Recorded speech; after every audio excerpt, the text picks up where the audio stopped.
Bienvenue dans le module sur les salons. Alors les salons, c'est un canal qui peut être très puissant pour plein de raisons. À la fois pour générer des leads évidemment, mais aussi pour plein d'autres opportunités pour ta boîte.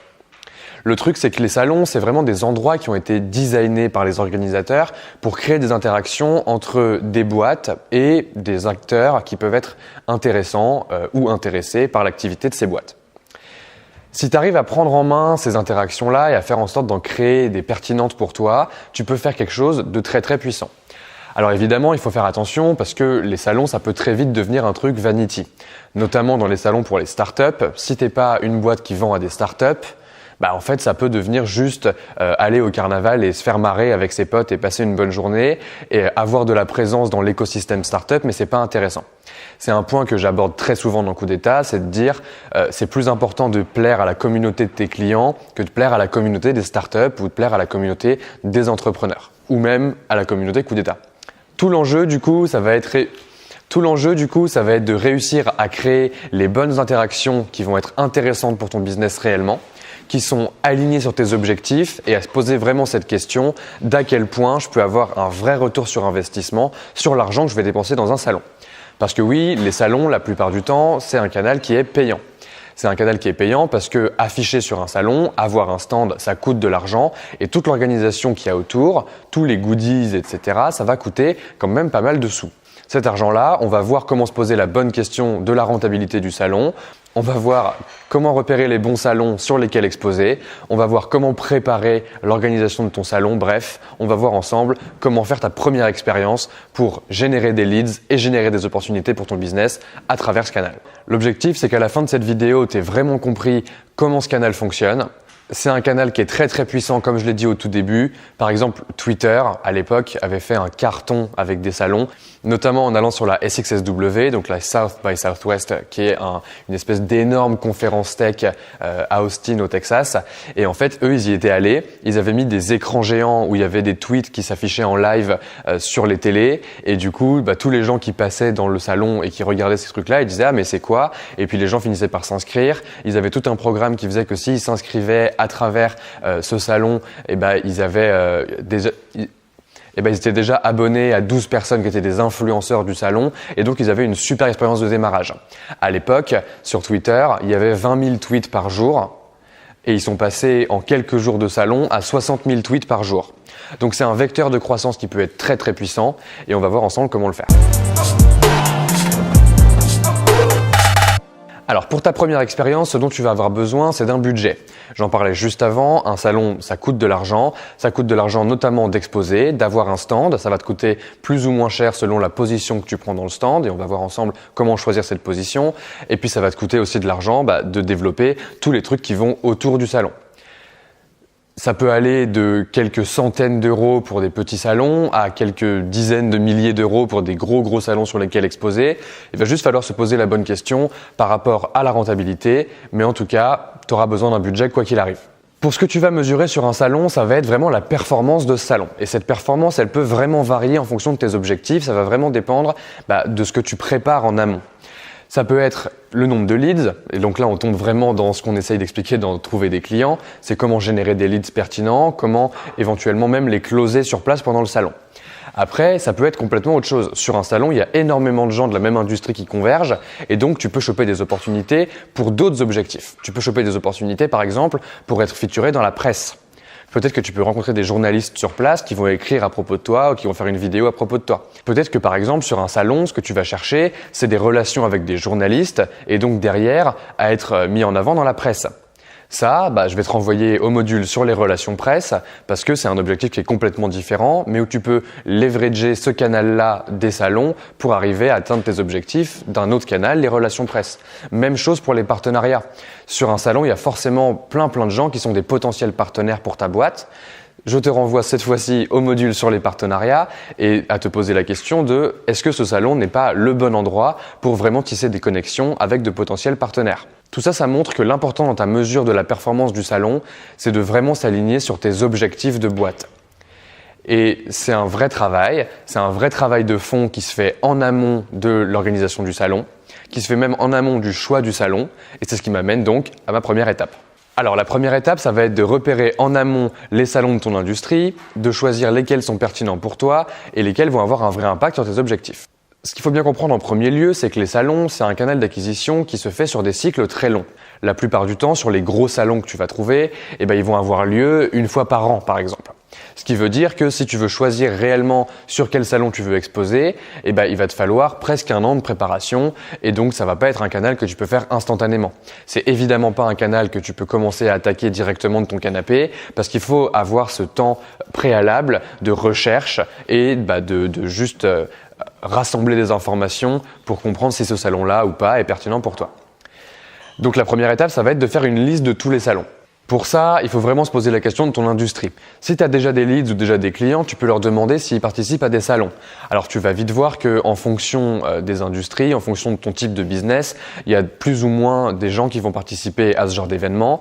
Par exemple, en B2B, c'est quand même beaucoup plus courant. Si par exemple tu es dans l'éducation et que tu as une école, il y a quand même beaucoup de gens qui vont sur des salons. C'est devenu un truc assez fort avec les salons de l'étudiant, tous les salons de recherche, d'orientation, etc. Tout ça, c'est devenu des vrais mouvements où les gens vont avec une vraie quête de quelque chose.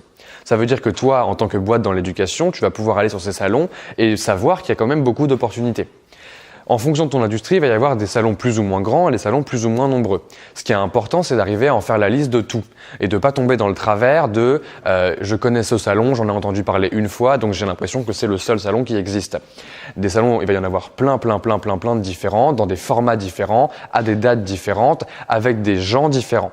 Tout ça, c'est la deuxième étape. La deuxième étape, ça va être de récupérer des infos sur ces salons. Une fois que tu as réussi à les lister et que tu as une liste suffisamment conséquente pour que ce soit intéressant, je ne vais pas donner de nombre parce que ça importe peu, mais finalement, est-ce que tu as l'impression d'avoir une vraie sensation de connaître l'ensemble des événements qui se font sur ton industrie ? Une fois que ça c'est fait, tu vas pouvoir donc récupérer de l'info. Récupérer de l'info, ça peut se faire de plein de manières différentes, mais la manière la plus efficace de le faire, c'est d'aller toi-même au salon. En allant toi-même au salon l'année précédente, la fois où tu vas y aller toi, ça va te permettre de vraiment avoir une sensation réelle de ce qui se passe sur le salon. Ce que tu cherches, c'est plein d'informations différentes qui vont tourner autour des trois mêmes grands thèmes qui sont est-ce qu'il y avait du monde, à quel point c'était plutôt grand public, à quel point c'était plutôt intimiste, quelle était la qualité des gens qui participaient à ce salon, est-ce que tu as pu y faire des connexions, est-ce que tu as pu rencontrer des gens, est-ce que tu vois que c'est des gens qui sont au niveau dans leur industrie ou est-ce que c'est des gens qui sont vraiment débutants et qui sont là en tant que clients, en tant que consommateurs. Et puis il y a la qualité générale du salon, est-ce que tu as passé un bon moment, est-ce que tu irais de nouveau et est-ce que ça t'a permis d'atteindre des objectifs que tu t'étais fixés à la base. Tout ça, c'est des questions auxquelles tu peux répondre en y allant toi-même, mais c'est des questions auxquelles tu peux répondre aussi en posant ces questions-là à d'autres gens. Si tu arrives à trouver des gens qui ont participé à ces différents salons-là, ce que tu peux faire de plein de manières différentes évidemment, en allant sur tes réseaux sociaux et en demandant aux gens, en demandant à ta communauté déjà existante, en parlant à des gens proches de toi dans ton industrie, etc. Tu vas pouvoir vraiment rassembler cette info-là, encore une fois, sur est-ce qu'il y avait du monde, est-ce que c'était bien et qui étaient les gens qui participaient. Toutes ces infos, tu vas pouvoir te poser la question de comment les aligner avec tes objectifs. J'en parle depuis tout à l'heure, c'est extrêmement important de vraiment se poser la question de ce que tu cherches dans un salon et donc juste savoir si le salon était bien et s'il y avait du monde, ça va pas te permettre seulement de savoir si le salon c'est sympa et de lui mettre une note sur 10 et tout le monde est content, ça va plus être l'opportunité pour toi de savoir si c'est pertinent d'y aller dans le contexte de tes objectifs actuels. Typiquement, si ton objectif pour le salon, c'est de closer des ventes, c'est de continuer ton process de sales, je sais pas, peut-être que tu as un pipe de sales qui est en cours et que tu veux pouvoir rencontrer tes leads que tu es en train de travailler actuellement dans ton process de sales pour pouvoir leur parler un peu plus extensivement. Tu vas pas forcément choisir un salon où il y a énormément de monde et où tout le monde va vouloir faire tous les stands qui existent et où tout le monde est un peu dans une démarche pressée. Tu vas vouloir choisir un salon plus intimiste avec moins de monde et où donc tu auras l'opportunité de parler plus longtemps, plus en profondeur et avec plus de connexion avec tes leads pour pouvoir vraiment tisser cette relation. Ce truc-là, il te demande de prendre du recul et il te demande de te poser vraiment cette question de à quel point l'ambiance générale de ce salon est propice à avoir l'ambiance dont j'ai besoin pour atteindre mes objectifs. Normalement, à ce stade-là, tu as déjà une liste de plein de salons différents et tu as déjà une bonne idée de l'expérience qui est proposée. À ce moment-là, il va falloir te poser la question du budget. Le budget, c'est un vrai sujet quand on parle de canaux d'acquisition qui sont si chers. Évidemment, sur un salon, tu vas avoir la question des tickets d'entrée. Si tu veux avoir un stand, ça va te coûter une certaine somme. Cette somme, elle va varier énormément d'un salon à l'autre. Et puis si tu veux juste participer pour commencer à tester un salon, tu vas avoir besoin d'une certaine somme aussi parce que très souvent, les tickets d'entrée sont assez chers. Surtout pour les salons qui targetent des professionnels, là tu vas avoir des gens qui sont prêts à mettre la main au portefeuille un peu plus fort. Donc voilà, tu vas avoir des prix qui sont plus élevés. Ce que tu peux faire et ce que je t'invite à faire, c'est que si tu veux commencer à t'intéresser à un salon et décider de ton budget, c'est en parler avec l'équipe de sales du salon. La plupart du temps, ils ont des points de contact pour les annonceurs, pour les gens qui vont venir avoir des stands et tu peux les contacter pour leur poser toutes tes questions et récupérer des infos sur la différente gamme de prix que tu peux avoir, sur le positionnement que tu peux avoir dans ton salon, sur vraiment toutes les questions que tu peux te poser pour arriver in fine à créer une expérience qui te permet d'atteindre une rentabilité pour ton salon. Cette rentabilité-là, elle est essentielle quand tu te poses la question de ton budget. Ton budget, il va englober à la fois le ticket d'entrée dont j'ai parlé, mais il va englober aussi l'organisation, s'il faut prendre des billets d'avion ou des billets de train pour t'y déplacer. Il va prendre en compte le temps homme que tu vas dépenser dans le fait d'avoir un salon, parce que la plupart du temps, tu vas pas y aller tout seul, tu vas y aller avec une petite équipe. C'est quand même vachement plus sympa et beaucoup plus impactant. Tout ça, c'est à prendre en compte dans un sujet de rentabilité. Ce qu'il faut pour calculer cette rentabilité, à la louche, évidemment, on n'est pas là pour faire des comptes d'apothicaire. L'objectif, c'est vraiment de prendre ce recul et de se demander, ok, combien il y a de personnes sur ce salon ? Combien j'estime qu'est la proportion de gens qui sont pertinents par rapport à mes objectifs sur ce salon ? Et combien je peux essayer d'en tirer comme valeur ? Si on prend l'objectif le plus basique d'un salon qui est de générer des leads et de closer des ventes derrière, tu vas pouvoir te poser la question de, ok, est-ce qu'il y a 10 000 personnes sur ce salon ? Sur ces 10 000 personnes, il y en a à peu près 3 000 qui sont des leads potentiels. Et donc, je pense que je dois pouvoir en closer une dizaine. Si en closer une dizaine, ça te rapporte 3 000 euros par lead et que du coup, tu fais 30 000 euros sur ton salon et que ça t'a coûté en tout 20 000 euros d'y participer, tu sais que tu as une rentabilité. Si jamais tu vends un produit qui est à 50 euros et que tu estimes que tu peux closer une dizaine de leads en passant vraiment du temps à le faire bien, là tu vas avoir un vrai sujet. Évidemment, c'est une prise de risque, c'est un canal dans lequel on met du budget en avance, donc forcément il y a cette notion de prise de risque et tu vas pouvoir l'affiner au fur et à mesure. Évidemment, tout ça est un truc qui est quand même pas mal instinctif, même si tu peux récupérer beaucoup d'infos auprès des équipes du salon, des équipes d'organisation du salon, et que tu peux vraiment leur demander des infos sur la qualité des gens, est-ce que y a tel ou tel profil qui va être présent. En général, ils ont quand même des stats, surtout quand ça fait longtemps qu'ils organisent ce salon-là. Ça va te permettre d'avoir juste une espèce de vague idée de ce qui peut se passer. Si c'est ton premier salon que tu organises ever, tu vas forcément avoir cette zone de prise de risque qui va dépendre aussi de l'intensité que tu vas mettre sur l'expérience que tu vas créer au sein du salon. Parce que là, on rentre dans les choses sérieuses, on rentre dans le vrai sujet de leverager un salon pour faire de l'acquisition ou pour, en tout cas, atteindre des objectifs de ta boîte. Ce vrai sujet, il est décomposé en deux grandes parties. La première qui est comment créer une expérience vraiment pertinente pour les gens qui vont participer au salon avec ta marque. Et la deuxième partie, c'est d'arriver à leverager tout le réseau qui va être sur place parce que je l'ai dit au début, l'objectif d'un salon, c'est d'arriver à créer des synergies entre différents acteurs d'une même industrie au même endroit sur un laps de temps très court. Et tout ça, ça va demander beaucoup d'intensité. Par contre, c'est vraiment hyper marrant. Ça demande évidemment beaucoup d'intensité, mais ça peut être un super bon moment d'être sur un salon parce que cette intensité, elle amène énormément d'opportunités en même temps. Tu sais plus trop où donner de la tête. Moi, j'ai des super souvenirs sur des salons où on s'est vraiment marré parce que créer des expériences et rencontrer énormément de monde comme ça d'un coup, c'est vraiment une sensation hyper puissante. Alors, comment on fait ? Pour créer une expérience intéressante, je vais m'attarder sur le fait d'avoir un stand sur un salon. Avoir un stand sur un salon, c'est quand même très souvent la meilleure manière de bien leverager la puissance de cet événement pour récupérer ce qui est intéressant pour toi. Tu peux y aller évidemment en tant qu'individu et juste te balader et rencontrer un maximum de gens, mais finalement tu vas un peu tomber de l'autre côté de la barrière où tu vas juste découvrir des marques sur place, éventuellement rencontrer quelques personnes, mais c'est quand même beaucoup moins efficace en termes d'attractivité que d'avoir un stand sur place. Alors la première question que tu dois te poser quand tu vas réfléchir à créer un stand sur un salon, ça va être la localisation de ce stand. La localisation d'un stand sur un salon, c'est vraiment marrant parce qu'un salon, en fait, c'est une espèce de petite communauté qui se crée en un laps de temps très très court. Et puis en fait, très très vite, les gens se connaissent et ça crée une forme de village et c'est hyper intéressant de voir les interactions. Il faut se poser la question en amont de quelle place au sein de ce village je vais occuper. Tu vas avoir un endroit où il y a beaucoup de passages parce que tu as une route qui est régulièrement empruntée. Ça me ramène un peu à la métaphore de l'autoroute que je donne dans le module sur le fonctionnement d'un canal d'acquisition. Au final, un salon, c'est plus que juste un panneau publicitaire qui dit aux gens « Allez, prenez la sortie ». C'est vraiment genre un village à part entière dans lequel les gens peuvent venir passer une expérience complète. Et ça, il faut vraiment que vous posiez cette question de la localisation. Parce qu'en fonction de si vous êtes le premier stand sur place, si vous êtes un stand central ou si vous êtes un stand complètement au fond, il n'y a pas de bonne ou de mauvaise localisation, non. Il n'y a pas de bon ou de mauvais endroit sur lequel se placer dans le salon, il y a juste savoir ce qui vous est pertinent pour vous. Avoir un stand qui est tout au fond du salon et qui est un petit peu isolé par rapport au reste, ça peut être super pertinent si tu veux créer un coin cosy et que tu veux pouvoir discuter avec les gens tranquillement sans qu'ils soient en train de se poser la question de « Ah mais c'est quoi le stand d'après où je vais aller ?» Par contre, si tu veux vraiment faire du bruit et attirer un maximum de monde parce que c'est ça ton objectif, c'est de dire « Ok, il y a 10 000 personnes sur ce salon, j'en veux 5 000 qui viennent voir mon stand, j'en veux 2 000 qui récupèrent mes cartes de visite », là c'est pertinent de se placer au centre. Évidemment, il y a des places qui coûtent plus ou moins cher, elles vont coûter plus ou moins cher en fonction du nombre de leads qui vont être apportés, mais en tout cas, il faut vraiment se poser cette question-là. La deuxième chose sur un stand, c'est évidemment le stand en lui-même. Avoir un stand qui est quali, qui attire l'œil, qui a des interactions intéressantes et qui donne envie aux gens de venir le voir, c'est quand même la meilleure manière. En plus, c'est un boulot qui est profondément créatif, qui est hyper intéressant et où tu peux vraiment créer une expérience super pour les gens qui vont être sur le salon et qui vont vouloir interagir avec ta marque. Il y a plein de bons exemples de gens qui ont fait des stands de malades.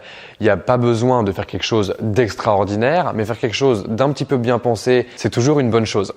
Par exemple, une bonne pratique, c'est d'avoir des écrans télé sur son stand avec des vidéos qui tournent un peu en boucle, qui montrent l'expérience de ton produit. Typiquement, sur un salon de sport, quand tu vas avoir Nike qui fait un stand, ils vont avoir des écrans gigantesques où ils vont te showcase tous les nouveaux produits qu'ils ont, des gens en train de les utiliser et tu vas pouvoir te projeter directement sur « Waouh, c'est les nouveautés Nike, c'est super, j'ai vraiment envie d'aller leur parler ». Et tu vas aller les voir directement et tu vas pouvoir commencer la conversation, ils vont discuter avec eux, tu vas avoir vraiment un sentiment d'engagement par rapport à la marque que tu connais. Bref, c'est très puissant. C'est vrai pour Nike, c'est vrai pour toi, même si tu n'es pas connu du tout. Ce qui est intéressant dans un salon, c'est que tous les acteurs d'une même industrie sont au même endroit, au même moment, et que donc tu peux vraiment te faire une place très vite dans leur esprit. Cette place dans leur esprit, elle vient principalement de la gueule de ton stand. Donc il faut se poser la question de comment faire un stand qui est vraiment stylé. Ça ne veut pas dire qu'il faut investir des centaines de milliers d'euros dans un stand, ça veut dire qu'il faut savoir faire preuve de créativité et de créer des expériences de ouf. Il y a un truc qui est quand même bon à savoir, que j'ai tiré de toutes mes expériences sur des salons et de tous les gens à qui j'ai pu parler qui ont utilisé les salons pour faire de la lead generation, c'est que 70% des gens auxquels tu vas parler pendant un salon, à la louche, sont des gens que tu vas avoir été chercher à la main tout seul. Il y a 30% du coup des gens qui vont vraiment venir à ton stand et qui vont commencer à discuter avec toi spontanément. Ça va être un peu le inbound de ton salon. Le reste, c'est des gens que tu vas aller chercher directement dans les couloirs du salon.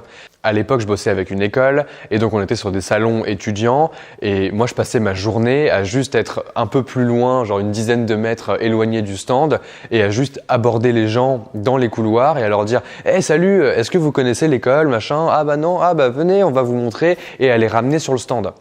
Parce que c'est vraiment le seul moyen d'attirer beaucoup de monde. Vous pouvez pas juste aller mettre un stand sur un salon, vous poser là pendant toute la journée, attendre que ça se passe et espérer qu'il y ait des gens qui viennent vous parler. Évidemment qu'il y a une espèce de notion de être affable, à donner envie aux gens de venir discuter avec vous, un peu comme, je sais pas moi, tous les commerçants, tu sais, c'est ce truc, ouais, le poisson, le machin, genre c'est vraiment important d'achalander les gens en fait et de juste leur dire que il y a des gens sympathiques avec qui ils peuvent passer un bon moment et avec qui ils peuvent discuter. Ces interactions-là, qui sont outbound, d'aller chercher les gens proactivement sur le salon, elles peuvent être renforcées par la présence de goodies. Ces goodies-là, ils peuvent être utiles pour énormément de choses. Ils peuvent être utiles notamment pour commencer à appâter les gens. Hein. Genre mine de rien, il y a plein de gens qui viennent sur un salon avec cette idée de repartir avec un sac rempli de goodies. C'est une très bonne idée d'être le sac. Parce qu'en fait, c'est un des trucs qui ont le mieux marché, hein. Nous, je sais que quand on faisait Menu Next Door, on avait fait des tote bags justement qui étaient vraiment hyper quali, qui étaient bien plus quali que tous les autres tote bags. On les avait payés 3 fois plus cher. Mais par contre, genre encore de temps en temps, dans l'écosystème startup, etc., je vois des gens qui se baladent avec des sacs Menu Next Door. Et je trouve ça incroyable parce que ça prouve à quel point donner quelque chose d'utile aux gens, ça peut vraiment les faire devenir des espèces de panneaux publicitaires pour ta marque. Surtout s'ils trouvent que ta marque est sympa et qu'ils ont passé un bon moment avec toi. Il y a des super exemples de gens qui ont fait des goodies assez incroyables. Je sais que par exemple, j'avais lu ce truc sur DuckDuckGo, donc qui est un moteur de recherche de privacy, qui est un moteur de recherche qui est basé sur le fait qu'ils vendent pas vos données comme Google peuvent le faire, où en fait eux ils donnaient des petits colliers avec des canards en métal, et donc tu savais qu'il y avait une espèce de petite blague et c'était pas juste l'autocollant, la carte de visite. Il y a une créativité qui peut être poussée très très fort sur ces créations de goodies. Il y a évidemment les classiques, les t-shirts, les autocollants, les tote bags, etc. Mais vous pouvez vraiment aller plus loin et vous demander vraiment de quoi les gens vont avoir besoin sur le salon et comment je vais faire pour qu'ils se rappellent de moi et qu'ils parlent de moi. Et enfin, le dernier truc à préparer sur l'organisation de votre salon et de l'expérience en général que vous allez proposer aux gens, c'est vraiment d'avoir des call to action. Ces call to action, ils sont très très souvent oubliés sur les salons. Moi, je vois encore beaucoup de gens qui sont là, genre nous on parle, on discute avec les gens, on est sympa et ça suffit. La dernière question que vous devez vous poser quand vous organisez l'expérience que vous allez proposer aux gens sur le salon, c'est celle des call to action. Très souvent, il y a des gens qui vont sur le salon, qui font tout bien, qui font un super stand, qui font un super outbound pour aller parler aux gens, qui ont des super goodies et ils sont très sympas, etc. C'est beaucoup moins performant quand même pour atteindre vos objectifs si vous n'avez pas à la fin de toute cette expérience un vrai call to action. Alors il n'y a pas besoin de faire quelque chose de compliqué, il suffit de tendre des cartes de visite, mais au lieu qu'il y ait juste votre nom et votre numéro de téléphone, qu'au dos de la carte de visite il y ait un QR code ou une petite URL qui ramène vers un site qui est optimisé pour mobile avec marqué 20% sur notre offre pour les participants du salon. Et du coup, tous les gens à qui tu vas tendre une carte de visite vont avoir dans leur poche un call to action. Évidemment, une carte de visite, ça va très vite être jeté, ça va très vite être oublié, mais sous-estimez pas à quel point ça peut être puissant. À la fois parce que vous avez augmenté la probabilité pour que les gens vraiment fassent une action avec votre boîte au-delà de juste vous avoir parlé et avoir passé un bon moment avec vous, mais en plus de ça, parce que vous allez pouvoir mesurer l'impact du salon beaucoup plus efficacement que si vous étiez juste là à faire les malins. Tout ça, si vous arrivez à le traquer correctement et que vous prenez le module fonctionnement d'un canal, que vous mettez les bons UTM, que vous faites des jolis liens raccourcis et que vous faites votre job correctement, normalement, à la fin de tout ce que je viens de dire, vous avez imaginé une expérience qui est pertinente avec un stand, des vraies interactions, aller chercher des gens à l'extérieur, leur proposer des goodies pertinents avec des call to action qui vont vous permettre d'augmenter votre taux de transformation et de mesurer l'impact de toute votre activité sur votre business directement. Donc ça, c'est la première partie, c'est créer une expérience. Et il y a la deuxième partie qui est sur leverager tout le réseau. Parce qu'un salon, c'est avant tout une opportunité gigantesque pour se caler beaucoup de rendez-vous. Tout ce dont je vous ai parlé jusqu'à maintenant, c'est vraiment l'aspect stand, être présent et que les gens vous aient en tête beaucoup et avoir des interactions. Mais en fait, en backstage d'un salon, il se passe énormément de choses. Et ce qui est important quand vous avez décidé de vous installer sur un salon, que vous avez payé votre stand et que le compte à rebours démarre, c'est de commencer déjà à organiser des rendez-vous. La plupart des gens qui ont des vrais succès liés à des salons ont prévu en amont qui ils allaient rencontrer sur place. Normalement, quand vous avez payé un stand ou même des fois quand vous avez payé un ticket, vous pouvez avoir accès à la liste des participants de ce salon, des participants annonceurs et peut-être même des fois des participants visiteurs. Peu importe. Si vous avez accès à une de ces listes, vous allez pouvoir commencer à contacter les gens. Ces gens-là, ils peuvent avoir plein de formes différentes. Ça peut être des journalistes, ça peut être des potentiels partenaires, ça peut être des potentiels clients, ça peut être des gens qui sont déjà dans votre pipe de sales et pour qui vous voulez avoir une interaction spécifique et les pousser. Ça peut être des gens qui sont déjà des clients existants. Ça peut être vraiment tout type de personnes. Et il faut contacter ces gens-là et leur dire « Hey, salut machin, j'ai vu que tu participais au salon, est-ce que ça te dirait qu'on en profite pour se caler un rendez-vous déjà en avance parce qu'on sait très bien qu'une fois sur place, ça va être le bordel. » Et effectivement, soyez prêts à ce que pendant un salon, ce soit vraiment le bordel. C'est hyper intense, il y a énormément de gens en même temps, énormément d'opportunités, il faut les choisir. Choisir les bonnes opportunités, c'est beaucoup plus simple de le faire à froid en amont du salon qu'une fois sur place quand vous avez tout à gérer et que votre stand se casse la gueule et qu'il y a un problème d'électricité et que machin. C'est extrêmement intense. Donc, Essayez de préparer au maximum en amont pour en tirer le maximum de valeur. Tous ces gens, tu vas les contacter, leur proposer des rendez-vous et il faut leur proposer des rendez-vous qui sont adaptés. Alors évidemment, tu peux faire des one-to-one, tu peux juste les voir, tu vas te poser dans un des canapés du salon et discuter avec eux pendant un certain temps, c'est la première forme. Mais il y a plein d'autres formes de rendez-vous que tu peux préparer en amont qui peuvent être pertinentes pour toi. Tu peux par exemple leur proposer de faire des dîners à plusieurs. Faire des dîners à plusieurs, par exemple, une des très bonnes pratiques que j'ai pu observer, c'est de rassembler des clients existants avec des gens qui sont en cours de closing. S'il y a des gens qui sont dans votre pipe de vente actuellement et qui sont encore un peu incertains et que vous avez besoin de travailler encore un cran, notamment si vous êtes en B2B, et je vous renvoie au module sur la vente en direct, en fait, c'est l'opportunité de juste mettre autour d'une même table, dans un bon moment, des gens qui ont déjà acheté et des gens qui vont peut-être acheter. Et du coup, tu vas avoir un pouvoir de prescription qui est très fort. La plupart du temps, les gens préfèrent quand même avoir affaire à des utilisateurs réels du service ou du produit que tu proposes plutôt qu'à ton équipe de sales. Et créer ces interactions-là, ça peut être très très puissant. En plus de ça, ces dîners, ça peut être fait dans des endroits super sympas. La plupart du temps, les gens qui vont sur des salons, ils le voient un peu comme des vacances, évidemment c'est très intense, etc. Mais ça te change complètement du cadre dans lequel tu as l'habitude d'évoluer. Donc c'est une opportunité de faire des choses qu'on n'a pas l'habitude de faire. Donc si par exemple tu proposes aux gens d'aller manger dans un resto un petit peu fancy, ça peut très vite attirer leur attention et être intéressant. Évidemment, ça peut coûter cher d'inviter 10, 15 personnes autour d'une même table à aller au même resto et peut-être que là, c'est l'opportunité pour toi de t'associer avec d'autres boîtes présentes sur le salon et de partager l'addition. Ces opportunités-là, elles se repèrent en amont en commençant à discuter avec les gens qui vont être présents sur le salon, que ce soit les annonceurs ou les visiteurs. Et donc l'enjeu, c'est d'arriver à remplir ton agenda au maximum pour tirer le maximum de valeur sur une période très très courte de tous ces gens qui vont être réunis au même endroit. Grosso modo, c'est à peu près tout ce que je peux te dire sur l'organisation d'un salon. Je pense que tu as bien compris avec cette histoire de repérer les salons en amont, avec le tri des salons, essayer de comprendre s'ils sont pertinents pour toi ou pas, créer une expérience qui est incroyable en termes de stand, en termes d'approche des potentiels clients, en termes d'approche des potentiels partenaires et mettre en œuvre tout ton réseautage, tout ton networking en amont pour arriver à faire en sorte de tirer le maximum de valeur de ta présence à cet endroit-là, ça demande énormément de travail. Il y a beaucoup de contenu dans cette vidéo, j'en ai conscience et je pense que ça te fait aussi prendre conscience d'à quel point organiser un salon, c'est intense. C'est intense en fait un peu à la manière d'un événement. Un événement, si tu regardes le module sur les événements, j'en parle de la même manière.